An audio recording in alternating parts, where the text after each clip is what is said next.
Hi friends, welcome back to my channel. We will start from the second practical. First practical is over. So this is the second practical, that is study of plasmolysis in epidermal cell. Here also we not have to write date. So let's start the practical, that is exosmosis in a living cell when placed in a hypertonic solution is called plasmolysis. Then there is aim, requirement, principle and figure.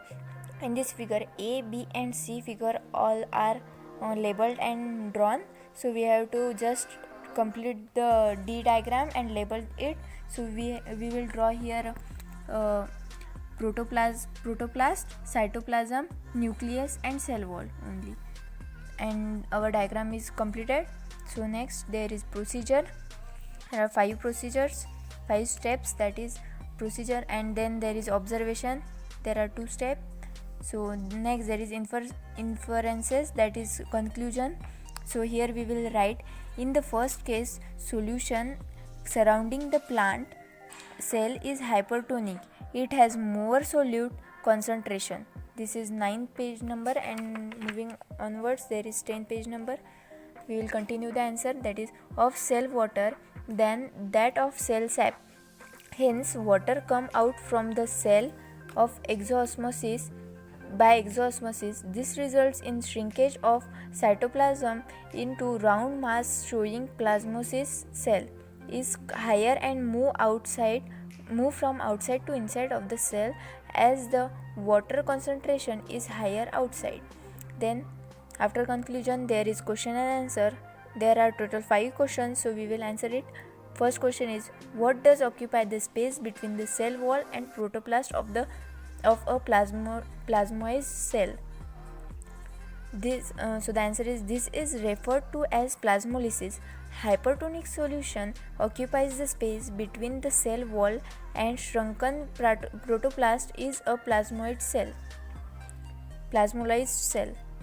Next there is question number 2. Define incipient plasmolysis. The answer is, the point at which the protoplast is just pulled away from the cell wall at the corner is called as incipient plasmolysis.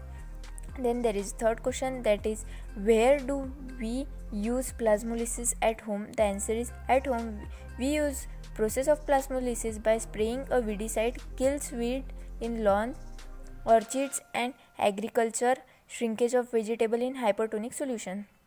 Next there is question number 4, that is it possible to use plasmolysis in fish drying? So the answer is, I think no, it is not possible to use plasmolysis in fish drying because plasmolysis does not take place in dead cell, and this process is not occur in animal cells because animal cells do not have cell wall. So this is the answer of 4th question. And then our last question, that is 5th. Give reason of selecting the leaf peel from the lower surface of Trendencantia cell. So the Trendencantia leaf. Answer is, the leaf Trendencantia results in good quality of leaf peel.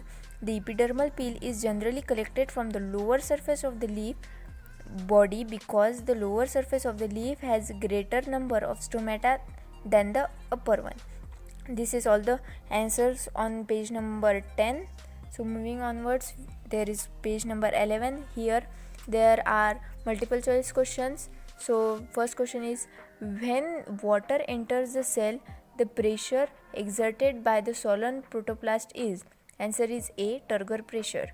Next there is question number 2, that is, in a fully turgid cell what will be 0?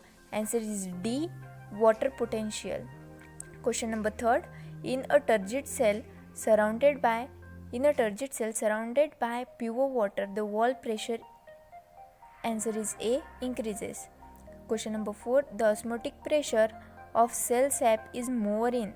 Answer is B, 0.5. Question number 5, that is, the protective cover of vacuole is called? Answer is D, tonoplast. Next there is question, that is, observe the slide and draw the diagram. So this is the diagram. We have drawn here A, B, C, D diagram, 4 diagrams. First is, here we have drawn a normal cell. Then there is cell showing shrinkage of protoplast. This is plasmolysine solution that is hypertonic, and this is last diagram, that is D. Here we have labeled the diagram, that is this is the nucleus, this is the cytoplasm, and this is the cell wall. By this our second practical also completed. Thank you.